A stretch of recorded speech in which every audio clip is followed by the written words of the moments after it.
It's Thursday again, tell everybody to lock in, grab some popcorn, a drink, and go and throw your AirPods in. It's the 1 hour show, constantly speaking facts. Bulletproof stats are always shooting from Matt. And when it comes to Kyle, you getting numbers and style. Jake is gonna educate you, he has that knowledge on file. Players, step your game up, don't be sluggish or lazy. Or Jimmy J might hit you with a shaky baby. Catch him on YouTube or any podcast platform. Breaking all the news down like Shaq does the backboards. No hot takes, this is where the hottest debate's at. Now kick your feet up, cause it's time for straight facts.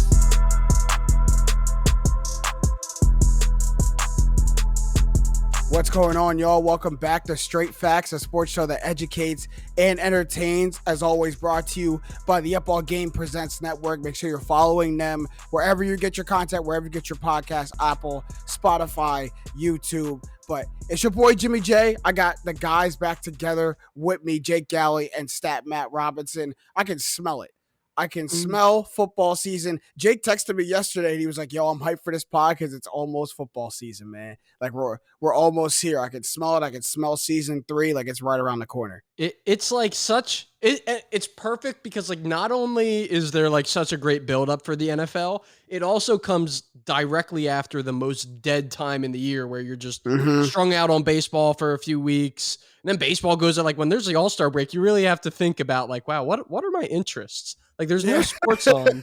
I'm hoping there's baseball on. Like, what am I doing here? Yeah. You really check yourself as a person. Like what do I really have in life if sports isn't going on? It's a bad reality check. Stat Matt, are you just feasting on all the Eagles training camp news and stuff? Because I saw you guys released Jalen Hurts training camp stats. I said it's gone too far. Yeah, you guys done to do. I said that we've gone too far. No, I went to the open practice the other Sunday. It was fun. Yeah. And like I'm really excited. I just think this team has a hard ceiling, and I'm a little sad about that. But they're a fun, really likable team, so I should just enjoy that. Wow, you've been hurt a lot. You've been hurt a lot, Matt. All right, we're going to get into our content, what we got going today, because as we're getting so close to the start of the NFL season, the start of season 3 for Straight Facts, we got to get into a lot of football talk, man. We got to get into a lot of stuff that people are excited to and anticipated for the season, and that is some overhyped and underhyped players, man, or underhyped coaches and teams in the NFL. So that's what we're going to focus on. Wait, this coach or this team, are they too hyped or do they not have enough hype around them? The first one is a good place to start because not only does he have a question mark around him, but his team's got a whole lot of drama swirling around them right now. And that's Cliff Kingsbury, the coach of the Arizona Cardinals. After last season's embarrassing loss, after the way they went out, after the way they kind of collapsed in the second half of the season, is this kind of a make or break year for Cliff Kingsbury? Because a lot of people like see him on the hot seat. We had Damian Adams with the from the Real Deal with DA last week, who couldn't have less good things to say about the Cardinals and Cliff Kingsbury. So like, is it? But he gets credit as a good coach, right? So is it overhyped? Is it underhyped? Like, what's going on? He's overhyped, and the reason that he is overhyped, the same exact reason that I think Kyle Shanahan gets a lot of love. I think Sean McVay gets a lot of love. I think Zach Taylor gets a lot of love. Matt LaFleur. They're all A, young, B, new, and C, handsome gentlemen. I knew you were saying it. That is the reason that they get good press coverage. And now, granted, a lot of those guys have found success as well, but they don't get under the same scrutiny. Like the ringer that people ran Andy Reid through in Philadelphia and sometimes in Kansas City for his decisions. Like, you're not checking Andy Reid like that if he is chiseled looking like a Robert Saleh, like since gentleman. You're just not. You sound like the girl who lost the beauty pageant but had the best talent. Since I started like watching like soccer stuff, it's really funny. This guy, one of the people that I like in like the group that I watch, he always says like the handsomeness bias. People only underrate Wayne Rooney because he was an ugly mug. And it's like that, and it's like kind of has a point. People are drawn to attractive people, but I honestly think Cliff is kind of getting a little disrespected. So I think he's underhyped. Every single year he's been the car. I hated the signing when he got signed as the head coach. I thought it was hysterical. Oh, anyone who's had a lunch with Sean McVay is going to get hired. It was like the whole joke. But he took over a 3-13 team. The next year they go 5-10-1. Then they go 8-8. Then they go 11-6. So the ending of the season was atrocious and needs to be fixed. But he's on the right trajectory. I don't think it will continue, but so far I think it's a little unfair to criticize someone who's come into the team that is the worst team in the history of the NFL. Like if you just look historically, the Chicago, Arizona, Phoenix, St. Louis, wherever they were horrible forever. And he's taken over a horrible franchise and that was in a bad space and took them to the playoffs. And does he need to do more? Yes, but so I think he's being underhyped, but I do agree that it's a make or break year. Yeah, I'm kind of right with you, Matt, to be honest, because yes, the drop offs, the cliffs that he's hit during the season, they haven't been good, man. Like through the first 7 games of the season of every year, he's amazing, 42-20, and then you get to the back half of the season, cumulative, he's 16-43. So that's gotta change. But he's that includes his college years too. Just includes college. Okay, but he's a young coach in the NFL. Like this is what year you're going to year 5 as head coach in the NFL. So like, is there no margin for error? Is there no margin to get better? I like the incremental improvement. I really do. Like if for a coach who's coming in and like you said, Matt, taking over a bad situation, then inherited a young quarterback, then took over and had running back turnover, had defensive turnover. Like he's, to get improvement out of your team each year, there's something to absolutely be said for that. So, and the other reason he's underhyped is because, like, I don't think Cliff Kingsbury has good press in the streets right now. Like Jake, you say he's overhyped, but who's singing his praises right now? Right, that may have been a few seasons past where they were really high on him, and I do think you are right on that. Like the playoff loss, I think dinged him significantly. So, but I'll push back too. He did make the playoffs last year. They lose embarrassingly. They the offense is it's the focal. Their offense was the focal point of their team the whole year, and they get completely shut down. He didn't with Kyler Murray the 2 previous seasons. Couldn't break 8 wins. Granted, it was a flawed team, and this is the most. And I don't want to put all of this on him because I personally don't know how much of a say he has in player personnel, but he's supposed to be this air raid offense attack.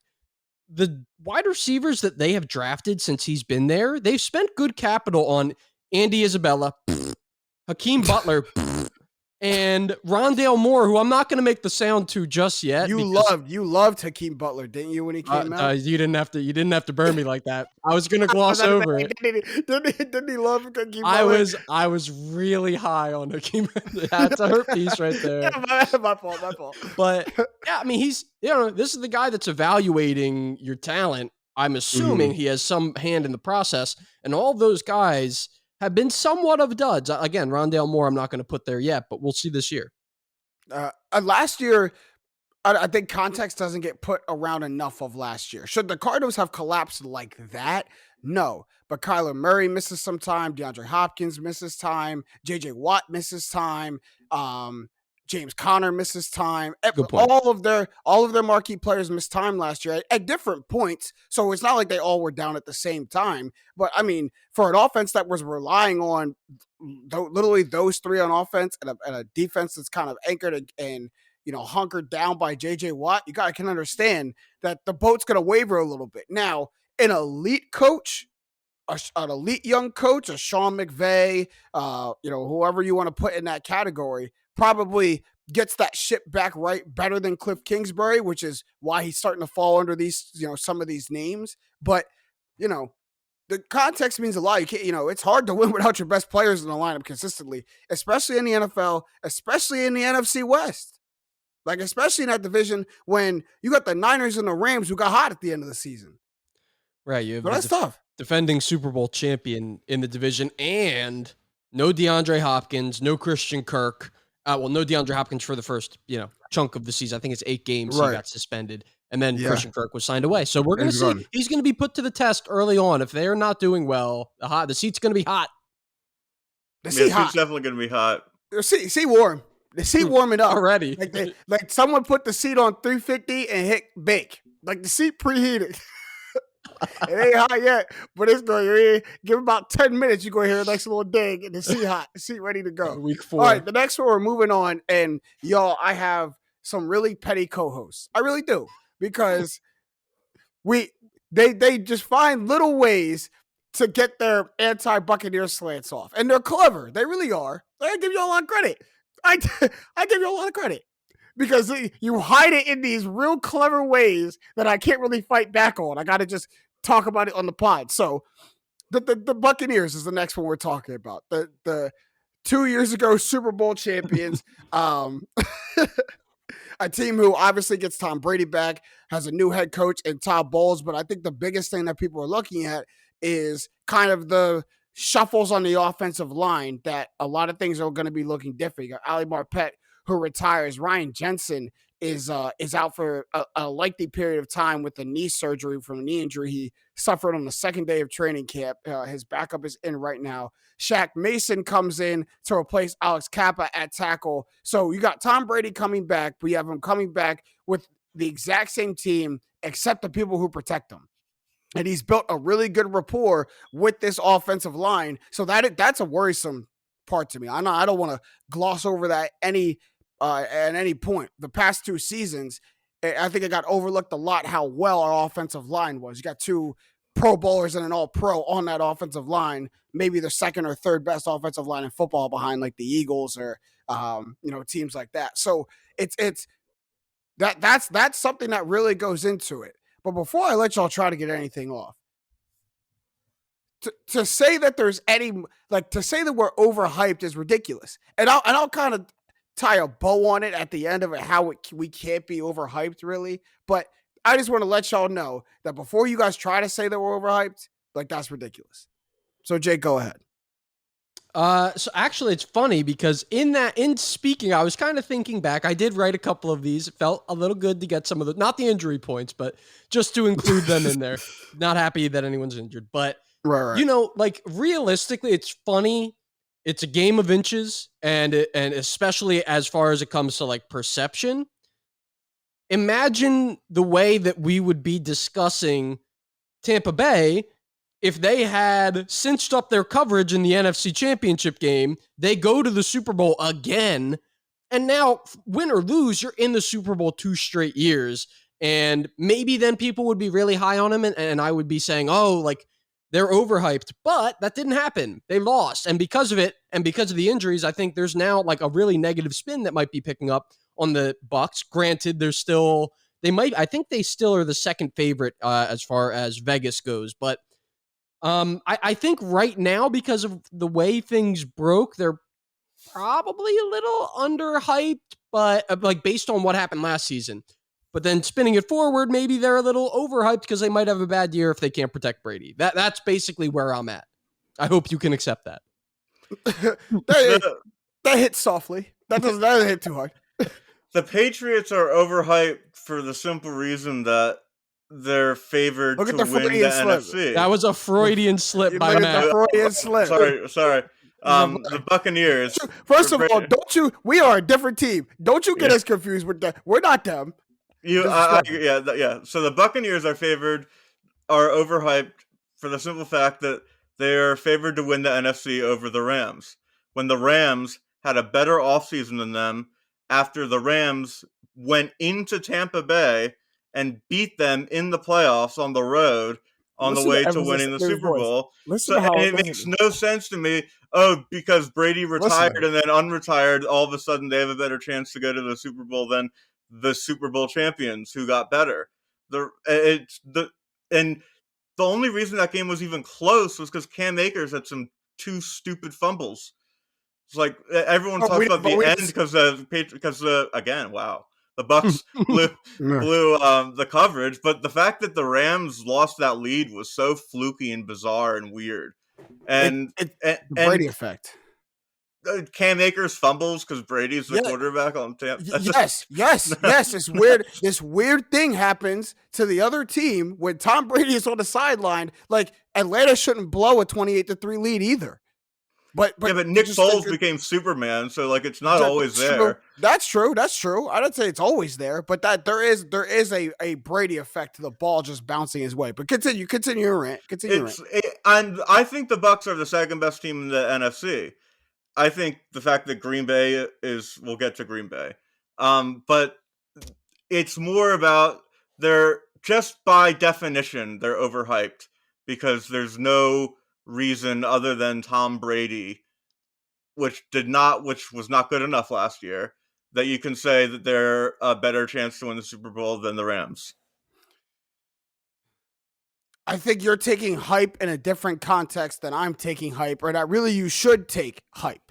Because when we use the term like overhyped, I think it's a different connotation than saying like who has the best chance of winning the Super Bowl. Like who are you? Like hype is a talent factor plus an excitement factor plus a intrigue. Like that's what surrounds hype. And this is a team who not only has one of the best defenses in the league, one of the best receiving combos in the league, but you have all this drama of Tom Brady retiring and then choosing to come back and pretty much saving our franchise from mediocrity until we figure it out again.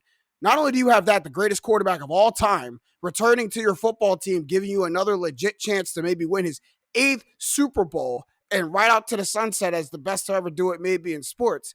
But you also have a head coach who goes to the front office and makes way for a guy like Todd Bowles, who everyone every single year screams that this brother should get a head coaching opportunity. And Bruce Arians does a great job in saying, I want him to be able to coach a good team. I don't want him to just inherit a bad team or get Rooney ruled. Like I want him to be able to have success so people see how good he truly is in the limelight.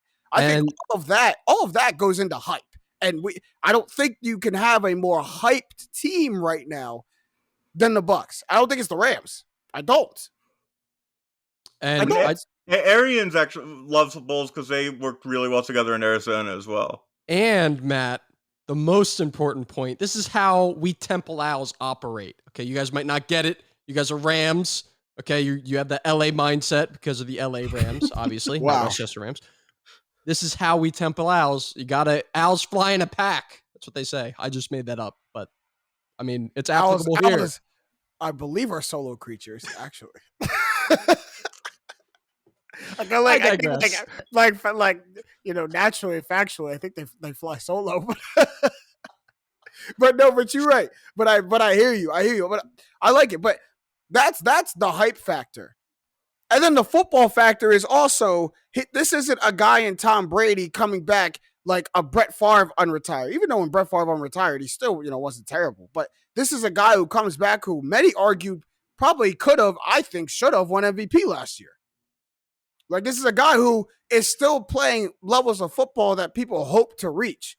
So he comes back and makes our team Super Bowl favorites. He's got 7 of them, Matt.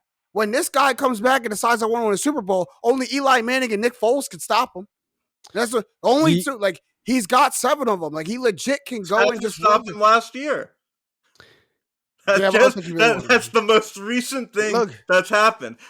Brady's still a top 5 quarterback, obviously, but he's not. If he was the peak of his powers, I think that would make them favorites. But it's unfair to say regress because he's 44 or 45, whatever. He didn't regress. But he's not as good as he was 10 years ago, but he's still great. He went from being a 10 out of 10 to a 9.5 out of 10. That's what happened to Tom Brady. I'm not doing the Cliff argument that Kellerman was doing for years. Brady's obviously still a great quarterback, but the Rams have better talent, better defense. They have mystery cap voodoo where they can just get every player in the world and it works. Ridiculous. And I know I'm biased because I dislike seeing Brady win. And honestly, it's past the point of hating. I just think it's boring at this point. if the Bucks win, there's no fun story in the Bucks winning. It's the Bucks. Except Todd Bowles getting his first NFL chip. Except Brady getting his 8th. Like what? There are Brady's Bucks just fans would boring. disagree with you, Matt. that's but. you. Yeah. What? It's not your team, so it's boring. Like what do you mean it's boring? Like get out of here. Every Like a 44-year-old quarterback winning the Super Bowl. How's that boring? If you're a neutral fan who's just learning the NFL, I despise the Cowboys. I will wear Tom Brady Buccaneers jersey if it's like a Cowboys Bucks NFC title game. But like it's more exciting for like a neutral fan, in my opinion, if the Cowboys win the Super Bowl than the Bucks do. I think a neutral fan couldn't care less. Like if it's not their team, I think they could care less who wins the Super Bowl. But all this, we're proving my point. We've been talking for 10, 11 minutes about Tom Brady alone and him coming back to the Buccaneers. Like, come on, man. Well, the one thing, he is on an extended leave, right? I would only worry that maybe he's not taking training camp as seriously, which I truly don't know if it matters. Like he could not show up to training camp, and I genuinely don't know if it would make a difference in his play during the season. We had like 2 weeks of a training camp, and then we won the Super Bowl in the COVID year. COVID does not count. Everyone was on the same playing field. No. In terms of not in terms of like the championship didn't count. In terms of like everyone had the same training camp restrictions. But I'm saying like that's why I'm not worried about it because. Oh, I see what. Okay, yeah, he's done before. He wasn't retired then. Brady told the Bucks, "Okay, I'm probably going to come back. I don't want Arians to be my coach anymore, based on like the rumors you've heard swirling. So you go up to the front office, and I'm going to half-ass training camp." And they said, "Okay, great." As long as you come back. Yeah, as long as you come back. Yeah, that's exactly in my opinion. I think that's exactly what happened. Start? September 9th. As long as you're here at September 8th, like just be back the day before so we get your physical and everything done. And like that's fine. The extended leave of absence, Jake, apparently was cleared by coaches and staff. Oh, I'm sure, right? I'm sure. I'm sure, probably, which is just furthers all this point that I'm sure they're like, man, you go on, do whatever you want. Do whatever you want. Just be back here healthy. Like Lennon is our quarterback if you decide not to. So do whatever you want. I know he's not anymore, but you know what I mean. Yeah. Blaine Gabbert, which no one wants to see. Is it? All right, we're gonna disgusting. We're gonna move on to the next team who we got to decide where they fall under, man, because Aaron Rodgers is still there in Green Bay under a new contract. They got it figured out, but that left room for them to do literally nothing else. And we're gonna have to see how that goes. But the Green Bay Packers have a wide receiving core starting to have Allen Lazard, Sammy Watkins, Romeo Doubs, Christian Watson, and Travis Fulgham, who they just picked up. So what does that leave Aaron Rodgers and the Green Bay Packers, Matt? Are they underhyped, overhyped? Are people not giving them enough credit or too much credit, or what's going on? They're getting way too much credit. Their team, everyone kind of viewed, it was the whole thing about the Packers built this team to win the title last year because they knew everyone was gone. Everyone knew Adams and Rodgers were gone. Well, luckily for the Packers, only one of them left. And everything was structured around that. And then they just completely collapsed in the playoffs and lost the game to a team without allowing an offensive touchdown. And like the fact that they have no receiving core, their roster, I think, is like Vikings level. They just have a much better quarterback. I don't think they're in the Super Bowl contender realm. I think there's a decent chance the Vikings actually might win the division. I think the Packers are a 10-7, 11-6 type team. No more 13-win seasons, as long with no receiving core for Rodgers. Where are they slated to finish right now in the NFC? They're the second favorite behind the Bucks to make they're tied with the Rams, basically, if you look at odds. It's like whichever one you pick, some will have the Rams higher, some will have the Packers higher. I think when you go ahead, Jake. When you look at the team, and like it's a very intriguing question. Like, are people too high or too low on them? I think for them to be tied with the Rams is, for me personally, it's just a little bit too overhyped. Like they should be. I think they're decidedly worse than the Rams. A little bit. That being More than a little bit. well, I said decidedly. They're Right, but I'm decidedly saying worse. it's more. No, it's more than a little bit overhyped. Oh, I see what you're saying.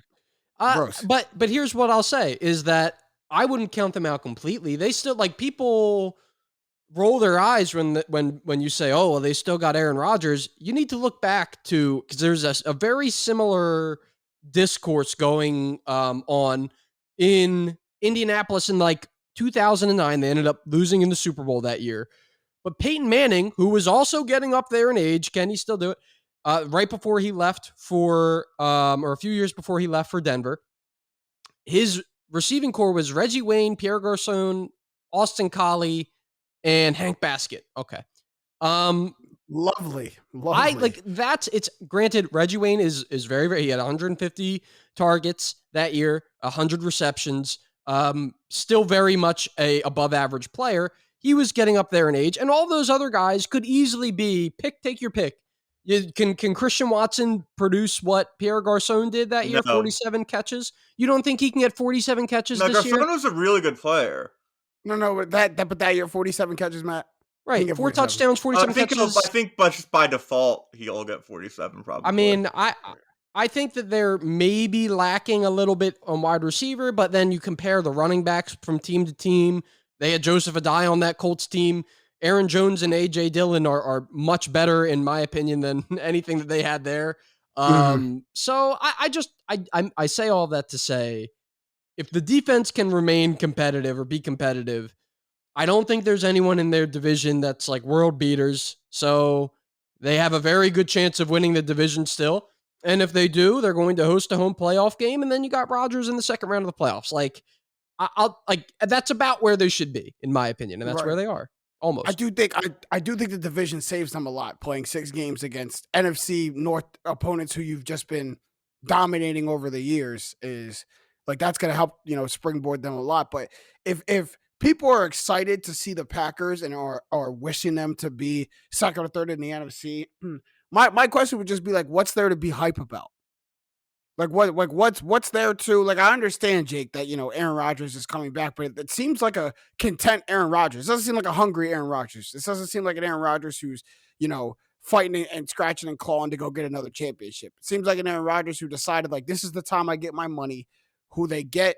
Like I wish for good talent. I'm gonna work hard, but it's not. I'm not sacrificing mine to go get somebody else now or to keep somebody else now. So who we're able to get is who we're able to get, and I've never seen a Packers team, maybe not never, but I don't recall the best Packers teams as being driven or being anchored by their defense. Like they've had good defenses, they've had defenses that helped, but Aaron Rodgers and the offense has been the moneymakers, has been the drivers. And this is the first time since 2015 that the Packers don't have a wide receiver with 1,000 yards in their past 5 seasons. So now Aaron Rodgers is going with a receiving core, a type of a receiving core that he hasn't dealt with in 7-8 seasons.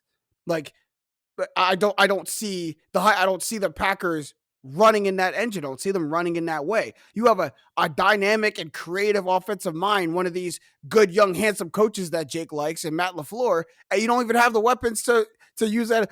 That's what you said. That's some phrasing there. We might have to work on that phrasing. I don't know about that one, but continue. But you don't even have the weapons to move in that offense. So I don't see where this excitement, where this hype, where this optimism of the Packers really comes from. Like I don't. Like if you're mad at the Bucs for being 1 in the NFC, the Packers being 2 or 3 should have you irate. I agree. It's more egregious that the Packers are like even with the Rams and the Bucs are ahead of the Rams. I agree. Okay. Because it almost reminds me of that Patriot season in 2013 where Brady had no receivers to throw to because Edelman and Gronk were hurt and Hernandez had just been convicted. And Brady just scrapped and clawed and they somehow found their way into the AFC title game. I don't think Rodgers is as good as Brady, so I don't think that will happen. I think probably like what Jake said, second round, maybe first round. I think the Packers offense is going to be, there'll be a lot of like Aaron Rodgers looking like with like his hands like you're supposed to do that and that, or how did you not break that way? Mhm. And I just think he's going to be upset with the lack of talent he has around him. His most experienced wide receiver with him, the one he's built the most success and rapport with on the current roster, is Allen. I guess it's Randall Cobb technically, but the best one is Allen Lazard. It should be really 'Cause telling that they've got Randall Cobb on that roster. That's all I Well, gotta say. here's telling. the thing. Well, Randall Cobb's on that roster because of Aaron Rodgers. Actually, like the one thing Kidding. like he did for somebody else was get Randall Cobb back. Of all the good Samaritan gestures that he wanted to pull, it was for Randall Cobb. Probably because he knew, I can get him back and it won't cost me that much, so I can still get my money. But I think what this will tell us this season will tell us what stratosphere Aaron Rodgers falls into, because he's coming off an MVP season. So I have to assume that he's still one of the top 3 at his position. And that's a generous assumption, because I should assume he's the best player in the NFL, or one of, top 3 in the NFL. But we'll just say for his position. So when you make a comparison like Tom Brady, where he has a very similar kind of start of the season and what Tom Brady was able to do, no one's saying Aaron Rodgers has to go win the Super Bowl to prove that. But you can't go and turn belly up in this season and then blame it on personnel and then blame it on situation, when we've seen a guy who's in your era, who your supporters and you say that you're in the same tier and same all-time stratosphere and whatever it is. Like, if he was able to do that back then, you should be able to do something now. Yeah, like at the end of the day, to put whatever great quarterback you want up there and ask the question, would these guys not win the division if the other quarterbacks in the division were Justin Fields in his second year, Kirk Cousins, and the goofball? No, you have to win. You have to win that division. Have to. I love that. We would say Jared Goff. Say he's just a goofball. He's literally just a goofball. All right, we're going to move on to the last one, because I'm very interested to hear your guys' take. I like that he's in the script. Sean McDermott, head coach of the Bills, and he's made the playoffs 4 of the last 5 seasons. And before that, before he took over, the Bills hadn't made the playoffs since '99. So a guy who's kind of brought the Bills and this crazy franchise out from some very dark times, but has yet to really get to that mountaintop, has yet to really, get to that ultimate goal, and seems to have the personnel, seems to have the team to do it. So I'm interested, yo. Are you guys out? Maybe not out on Sean McVay or Sean McDermott. I'm sorry, but is he a little overhyped or is he a little underhyped? Personally, well, first and foremost, this ties a bow on my handsome coach theory, because if he was good looking, he would be the number 1 star in the NFL. Stop judging these NFL coaches, man. Stop doing that. It's like, seriously, 4 of the 5 years with the Bills, he made the playoffs. And then last season, they had the perfect offensive game. And this is, granted, how much of that goes to Brian Dable, who's now with the Giants. We're going to see this year how much of their offensive success. But like, good point. That was kind of like his Magna Carta, his masterpiece, the thing that really should have put him over the top in terms of public opinion. And it did not. And then, on the defensive end, he's done great things as well. So like I make fun of Josh Allen a lot for the throwing the ball over the back of the head in the playoff game, but the growth that he's shown year over year, as well as the overall team success that they've had, should be more than enough to propel Sean McDermott into like an elite coach, like ranking, in my opinion. Bro, I agree with you. I 100% agree with Jake. Yeah, I do. I think his accomplishments, are underhyped. I think he's an underhyped coach. I also think with Jake's theory, it's also because he's a defensive coach too. Offensive coaches get all the hype. But when they got Josh Allen, they basically looked at Sean McDermott and said, "So here's a guy. He's an unbelievable athlete, can throw the ball a mile, bad at quarterback. We're going to take him in the first round." Bad at quarterback. and Sean McDermott said, "Okay," and then he turned him into an MVP candidate. And and the patience. Just the first year, Josh Allen was really bad. The second year, he throws the ball over his head in a playoff game. The third year, he makes the AFC title game, and last year he plays a perfect postseason. There's nothing he did wrong in the postseason. So that, on top of the fact that his defensive knowledge made them a contender in the beginning, where before he came, they were 24th and 27th in defensive DVOA.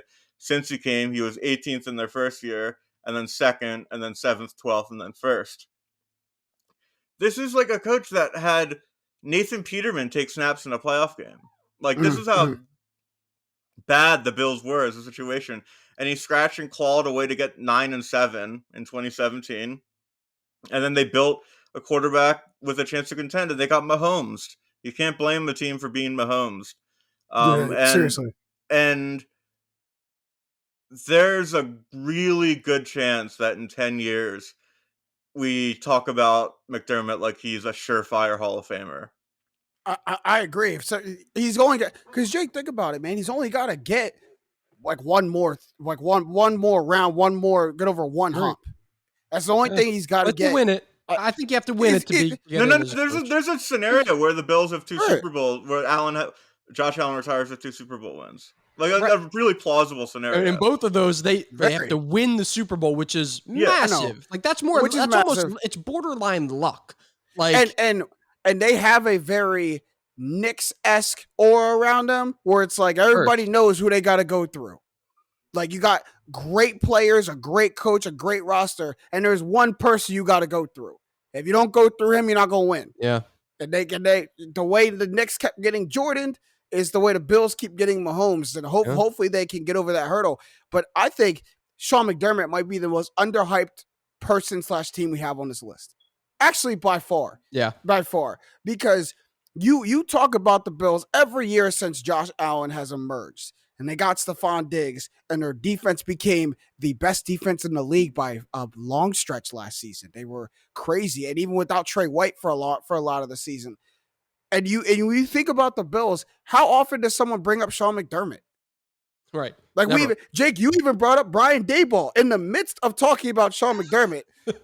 You said I wouldn't, and it was a great thought. I said great point when you said it. That's how little credit we give to this man. It's like, even when we're trying to talk about how underhyped he is, we're like, oh, but it might have been Brian Daboll. Like, you know what I mean? Like that. And he's the architect of Matt, you said it greatly, of a quarterback who came in and people couldn't have more red flags around him. And now he should probably win MVP this season if everything goes according to plan. It's probably his turn to win MVP.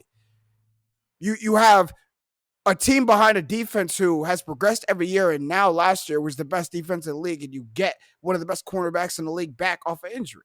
And oh, by the way, you added Von Miller in this offseason. So if this team goes and does what it's supposed to do, I think the light has to get turned to Sean McDermott.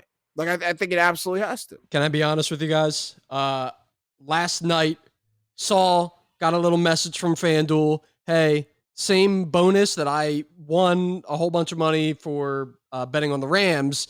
They wanted to run it back. They tried to hit me with the email, and I had to sit down and decide what team do I think is going to win the Super Bowl. We have to put $50 down to get the bonus that they offer. And I came to the decision that I had to bet on the Bills. They are the surest bet, because if everything goes right, there's no reason why they shouldn't win. So we'll see. I mean, you hit it last year. I may become much more pro Bill going forward. But y'all know how this goes. All listeners out there. Every argument, every time the Bills are on the pod, every time Josh Allen is on the pod, remember this story from Jake, because it'll explain his slant. That's why I want to his point. That's why I want to flag it early, get it out of the way. But also, so I'm down the shore right now, and the way FanDuel works is like, if I go back to PA, I can't see the bets that I made in New Jersey. So I think I'm going to cash it out, but ultimately they're probably going to still be my team. But I think we'll see. I may. Subject to change potentially. No, I think you got to commit to him. Before we move on from Sean McDermott, we talked about him making the playoffs 4 of the last 5. Actually coached a perfect game in the playoffs when they destroyed the Patriots. My goodness. Is there a year that you think he should have won Coach of the Year?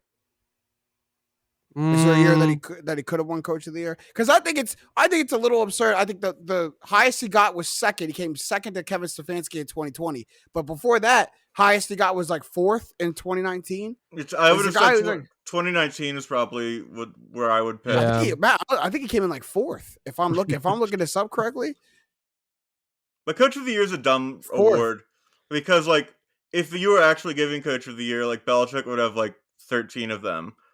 And like Reed would have a bunch, but now that context means a lot because I don't always think Coach of the Year should just go to the coach who coached the best team. Like I think coach that outperformed expectations, right? The most, right.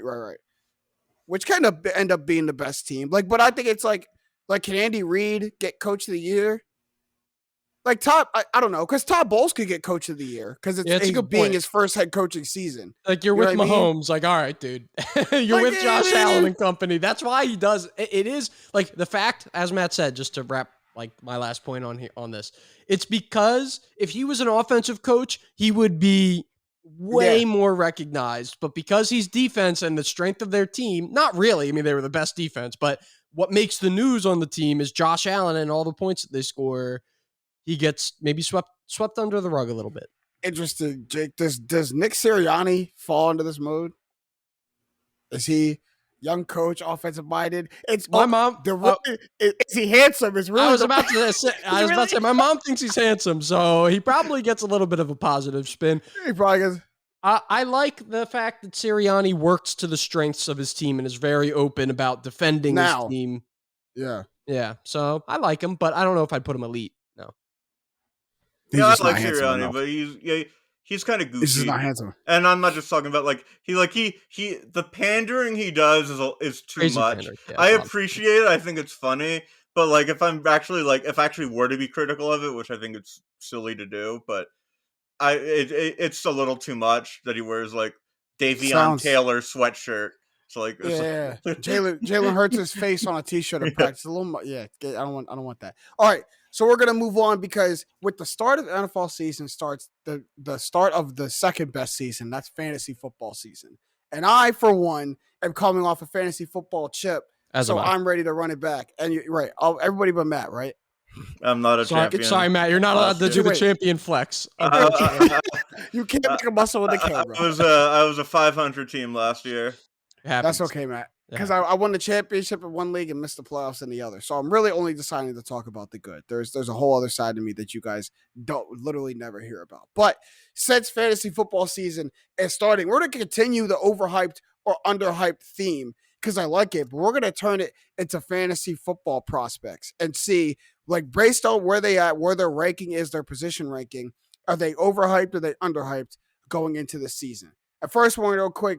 Jake, Cam Akers coming in at RB15, picked ahead of guys like Zeke and James Conner, but then falls behind guys like Saquon Barkley, who Matt absolutely despises all of a sudden, Aaron Jones, and Leonard Fournette. So, Cam Akers, RB15, what you think about it?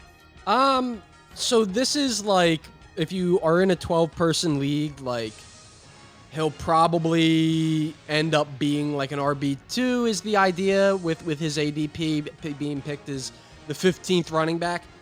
I would really, really worry that they're not going to put up with, at this point, like when you're a young player and you fumble, but you show flashes, you get a lot of leeway. But when you start to get a little longer in the tooth and you're on a really good team, and you're giving away possessions like we saw him doing in the playoffs, granted bad games happen to everyone, I would worry that they may split up the work a little heavier.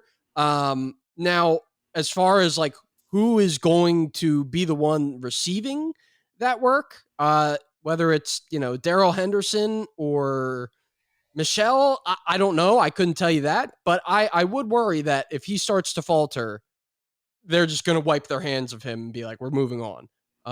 So I would say that he's a little overhyped. I would rather have Aaron Jones, who's being picked after, and Fournette. I'd rather have both of them. I agree. I think he's overhyped. I think he came back too soon. It was an Achilles tear, and it's remarkable that he came back for the playoffs. But he was horrible in the playoffs. Other than the fumbles, he averaged 2.6 yards per carry. And it's not like the Rams are getting stuffed offensively. That's Mhm. him not finding holes or not being quick enough or not trusting his leg enough to cut into the openings that he saw. So I I think it's a you could it there's high upside but also high downside because there's a chance that he's just like a good quality running back for a contender that's going to be near the goal line a lot. But there's also a chance that the Rams see him and they say, "No, we have three other people that can do what we need you to do that you're not doing." Yeah, So it's for me it's like I'm a pass on Akers because he could be a there's a scenario where he's a top 10 fantasy running back this year and there's a scenario where he's a top 60. So I mean, injuries, I think, would be the biggest reason he'd be top 10 if Daryl Henderson and Sony Michelle goes down. But I think, one, I just think unless you are a top end running back in the league, most teams operate with a running back carousel now. And Leonard Fournette was kind of like the one of the very few examples who pro- produced out of that carousel format, who was so much more productive than, Ronald Jones, that he outproduced that. But I think Cam Akers is going to play a good role for the Rams, and what they need is a part of a three-headed monster, part of a three-back system. I think the thing that helps him is that he is one of the receiving backs in that, him and Sony Michelle. And Sony Michelle's this little like scat back.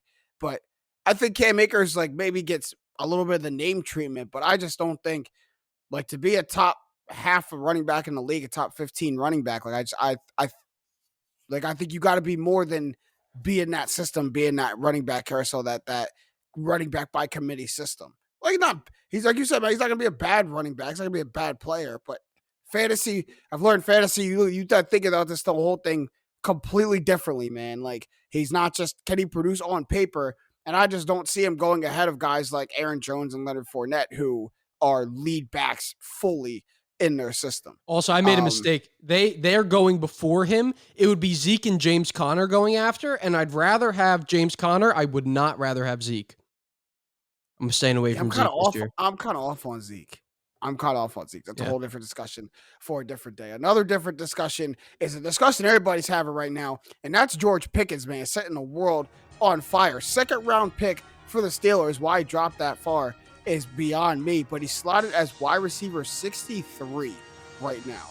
Picked ahead of guys like Michael Gallup, Jameson Williams, Robbie Anderson, but falls behind guys like Jahan Dotson and Mecole Hardman. So, Matt, George Pickens, man, you picking 62 wide receivers before this, brother? no, definitely Like, come not. on, man. Like, come on. He's a great oh, it's the 6th round. I'll take a shot on this guy because he's been great in preseason and and I just don't understand why like if you're just looking at the people like around him like Mecole Hardman and like Jahan Dotson and Jameson Williams, Robbie, like you all know what seasons those people are gonna have and it's gonna be boring and they're gonna get you 6 fantasy points and that's what's going to happen with Pickens. There could be a 20-point game explosion out of him that could, and that's definitely in the cards. I don't know why people haven't come around to it yet that he is getting picked 20 spots too low. Right. Well, I don't know if I go 20 spots too low. Here's my real concern with him, and I think he's a great catcher of the football, physical receiver, love his attitude, like think he's going to be a great player in the NFL. Get that out of the way. When you look at the Steelers offense, they have Deontay Johnson, probably the number one guy there, probably due for, he just got a big contract, could have a good season. Claypool had a good season. You have Pat Fryermuth, who's probably going to take another step. You have Najee Harris, who gets thrown the ball a lot. So there's going to be sparing opportunity. Now, I think in terms of like bang for your buck, he is a great flyer pick. If either of those top two guys go down in terms of Johnson or Claypool, you could really be looking at a top level guy, like a startable player. I don't know. I mean, Mecole Hardman's actually out. That's not a good player to list on my behalf. He just got injured today, was carted off the field. I would probably take him ahead of Dotson. I would take him ahead of Dotson for sure. I think he's probably in the right order, though, in terms of like Steelers. Like, he's probably the third best Steelers receiver, I would say. I don't know. Maybe I didn't pay close enough attention to Chase Claypool last year in fantasy, but Right. I Right, would like, you know what I mean? I would be I would be okay with taking him ahead of Chase. There's nothing about Chase Claypool that means like I gotta take him Right. over George Pickens. And maybe I'm buying into the hype too much. Like, but if he's wide receiver 63, I think that's criminally underhyped. And it just follows the theme that it was in the draft where people let kind of, I don't want to say minuscule reports because things have different severity to different people. But things outside of football, they let that really affect a guy who is just a monster on the field and stuff that, was in his past that hasn't arisen in a long time. Like if he's been on the straight path of Georgia for this long, then I think we're going to be okay. And now he's outperforming expectations at camp. And Jake, I hear your point about everybody on the Steelers, and I guess I'll just play a little bit of devil's advocate, but I'll push back and say that when a new quarterback comes in like Mitch Trubisky, who knows who he's going to hitch that chemistry wagon to. And it very much could be George Pickens, a guy who seems to be able to go up and get the ball at any angle from anybody.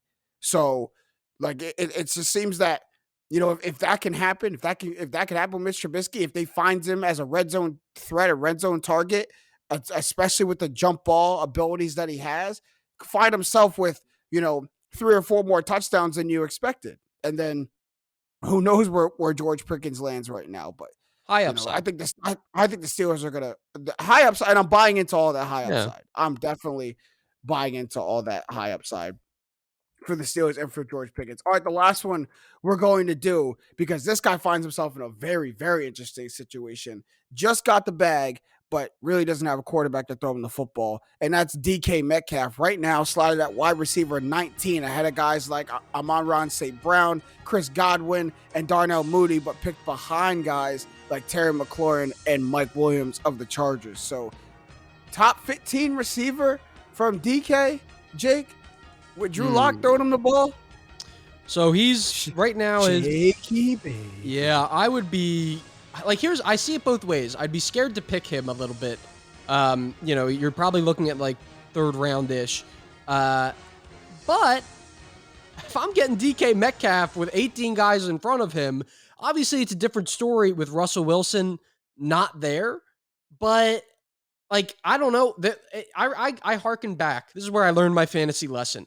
Because I was like, Jarvis Landry on the Browns a couple of years ago when they stunk. Like, why am I picking Jarvis Landry? I don't know. He's on a bad offense, and he was on a bad offense. But when they were losing every single game by multiple scores at the end of the game, he would have 6 catches for 60 yards and a touchdown on like the last 6 minutes of the game that were just irrelevant. And that matters in fantasy. Like, if your team is bad and you're always going to be throwing, that matters. Now, I don't think that he's currently going ahead of like Amon-Ra St. Brown, Godwin.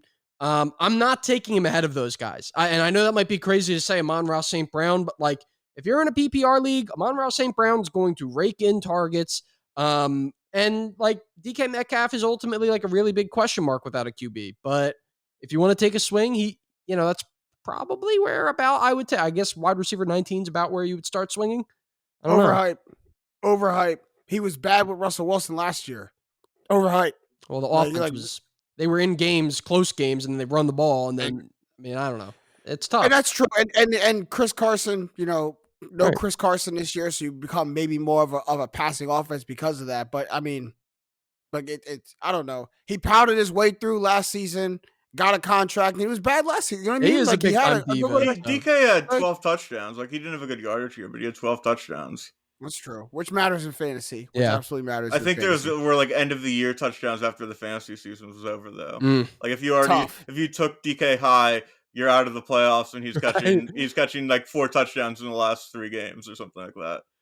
But Matt, where you got him? Overhype, underhype? I think properly hype. I'm gonna go down the middle just because there's a really good chance that Drew Lock is just, what do? I'm gonna throw it to the freak. So he just chucks it up high for the really tall guy who's more athletic than anyone on the field, and he gets cheap yards that way. it just fits that, like, it's a kind of risky pick to go with DK as like your second wide receiver is basically what they're saying. The 19th pick would be, but that's what the 19th pick would be, a kind of risky pick to be your second wide receiver. Mm-hmm. And no, I guess look, it's I think they're trying to account for putting him 19, trying to account for the drop off in quarterback. Just in my opinion, I don't think they accounted for it enough.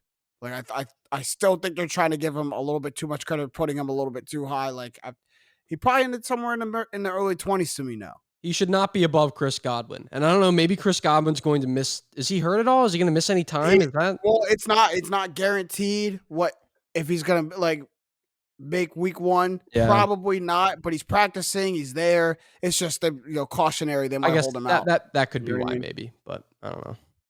We'll see. But man, y'all get ready for fantasy season, and we better come back with good reports, man.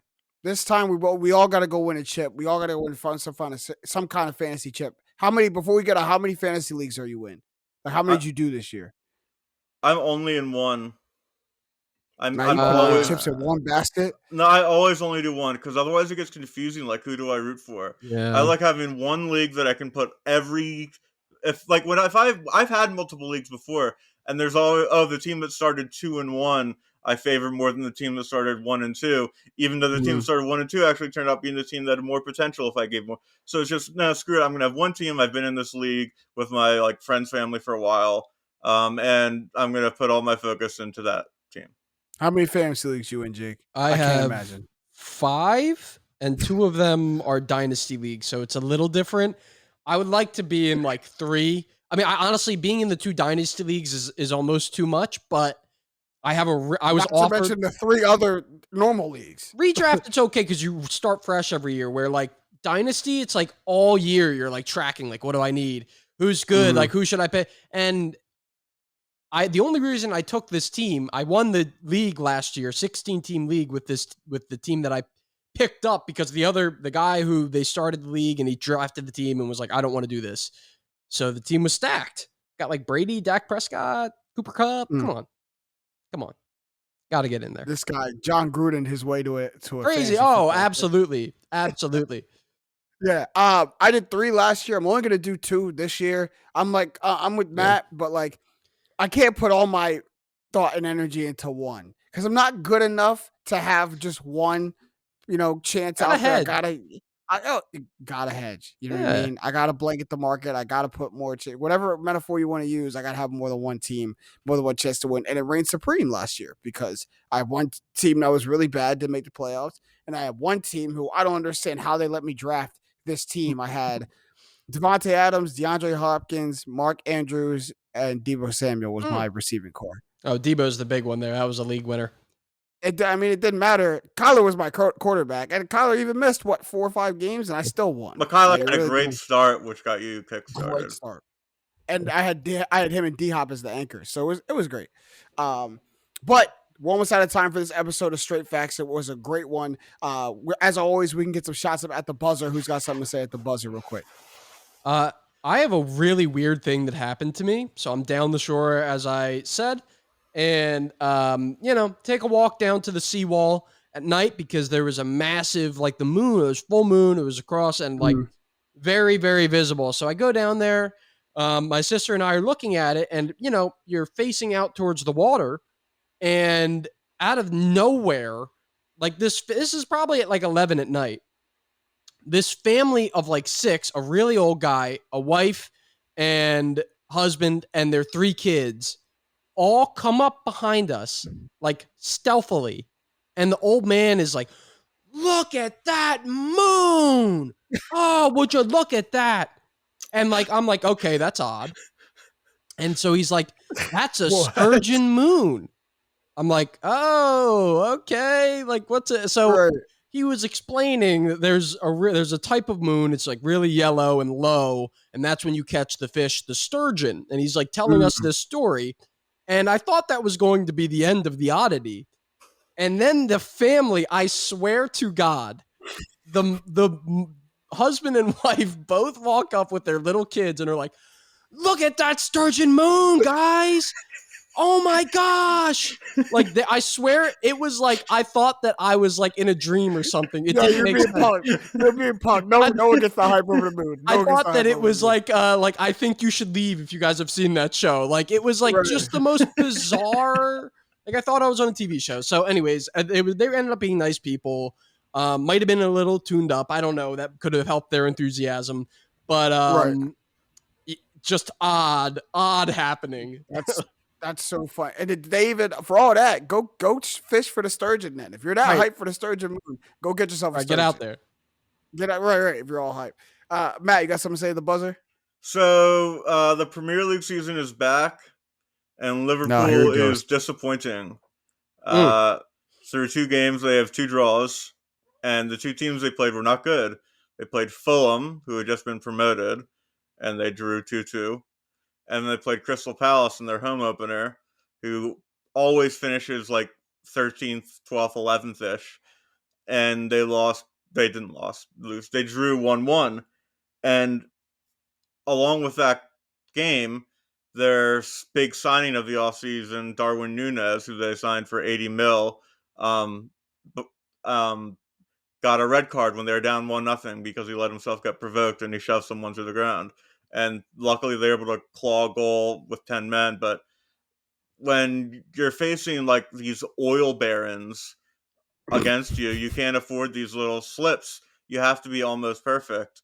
And this is not looking like a almost perfect Liverpool team. It's looking like a team that's going to be like a distant 3rd place in the Prem. Aren't there like an insane amount of games in a soccer season? 38. That's not that crazy. Well, in the it's Premier League. in the Premier League, but- it's 38. Right. I was like, Champions plus League, all the- anything can all the- happen, of course. Like the season Plus isn't all- over. But right. It's 2 games in. You are 2 matches in. Hmm. Like, come on, man. Like, have a little bit more faith in Cheer your up, Matt. team. You'll be no. I have faith in the Yeah, team. right. I just when you drop 4 points to teams that you shouldn't drop 4 points to in a title race against a team that's it's almost perfect, like it's really tough to come back from. I don't like. I'm not like. It's more, Who's the almost perfect team? Man City. Man City. In the Prem, Yeah. they're almost perfect. They choke in the Champions Right. League every year, but in the Prem, like they had 100 points and then 98 points the next season, which is crazy. It's not. Well, soccer season starting back up, so you guys will be happy to get the soccer updates from Statman, as we always are. Also, we the Philadelphia literally- Union having a great season. There you Regular go. season's almost Relevant over. soccer. Relevant soccer. They had a good season last year too. Rah, duper die. My at the buzzer real quick is we gotta address. I just had to get it into the pod at some point. We got to address this contract that LeBron just signed. I giggled when I saw it. LaBilly. 2 years, $97.1 million contract extension, bring his career earnings to $532 million, making him the all-time wealthiest or most career earnings athlete in NBA history. And I just want to say, man, a lot of people look at this contract, they see the gaudy numbers, and they immediately go like, "Oh, he's just deciding this year he's going to get paid. He's not worried about the team this year. He's getting his money." And 2 things I have to say to that. One, so what? If that is the case, so what? This is a guy who's going to. I don't need to list off the career accolades that LeBron is going to end with, right? At the end of his career, what he's done for the game, what he continues to do for the game, but just financial reasons. This isn't a dude who spent his time at the top of the career's earnings list or annual salaries list year after year. In the 21 seasons that we're going into now in his career, he's been top 3 in annual earnings only 3 times, and one of them was last year after a nice big contract from the Lakers. So this isn't a dude who's always chosen to get paid over, building good teams. Clearly he's willing to sacrifice a couple dollars to get some stars next to him. He's been much more willing to do that before. So is there a time that every athlete decides like it's my time to get paid? It's time to get as much money as I possibly can? Absolutely. And LeBron waited till 4 rings, 4 MVPs and 21 years to do it. And if he wants to cash out now, he's got every right to do that. Also, another reason he's a genius is he signs for a not length amount of years so he can get all that, kind of bulk his contract. And it's a 2-year deal. And what also happens in 2 years, magically, coincidentally, is Bronny is eligible now for the draft. So where do you think LeBron's going to in free agency? He's got a player option just in case that team happens to be the Lakers. But what do you think? What do you think LeBron doing with that free agent year? I just don't understand. After getting, and but we go before quick go, Matt. Yeah, what getting all this money does is in that free agent year, I'm not worried about the bag. I just got my career. I got $50 million a year the past 2 years. So if you want to sign me to a 1-year, $10 million deal so I can play with my son and ride this out, I'm not sitting there penny pitching with you. I'm not worried about getting a good deal from this team because I just got my money. And the Lakers, by the way, still have $20 million in cap space this summer to do something, and they're eligible for a max slot next year if they want to add someone in the final year of that contract to go with AD and LeBron. And AD is a free agent after LeBron's contract adds up. So there's just a whole lot of reasons why this contract makes sense, but you can't tell me that this man doesn't deserve as much money as he possibly can. I don't care even if it did put the Lakers in a hole. Give the brother his money. Well, I don't understand why there was discourse about this LeBron contract because he's LeBron James. He brought a title to LA. He had a very good season last year. He was a top 5 player last year in the NBA. And so it's 2 years. One, because LeBron always does that, and two, because he's like going to be old. Mm-hmm. So that's just what's going to happen, and he playing with Bronny. And then he's going to play with Bronny. Bronny. I saw my reaction to this contract. I was like, oh, it looks like he's found a way to like he's like not going to threaten to leave LA now or something. Yeah. And don't get me wrong.